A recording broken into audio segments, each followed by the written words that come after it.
અમદાવાદ શહેરના police commissioner દ્વારા 18 PI અને 20 પીએસઆઈની આંતરિક બદલીઓ કરાઈ. મૂળ જગ્યાએથી બદલીને કંટ્રોલ રૂમ અને ટ્રાફિક જેવી શાખામાં બદલી કરી દેવામાં આવી.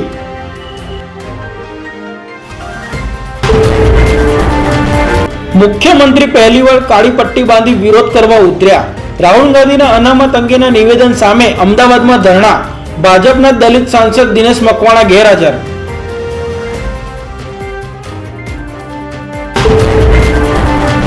અમદાવાદમાં ઓવેસી અને હર્ષ સંઘવી વચ્ચે તડાપડી.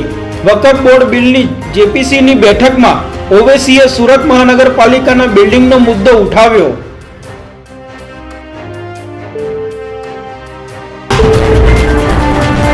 દાહોદની ઘટના મામલે ઉગ્ર વિરોધ. પોલીસનો બળ પ્રયોગ. ગુજરાત યુનિવર્સિટીમાં એનએસયુઆઈના આરોપીને ફાંસી અને હર્ષ સંઘવી રાજીનામું આપોના નારા. ટીંગાટોળી સાથે તમામની અટકાયત.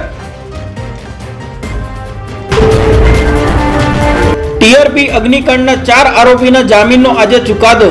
અશોક સિંહ, ઇલેશ ખેર, ગૌતમ જોશી અને રાજેશ મકવાણાને સેશન કોર્ટમાં જામીન નહીં મળે તો હાઈકોર્ટમાં જવું પડશે.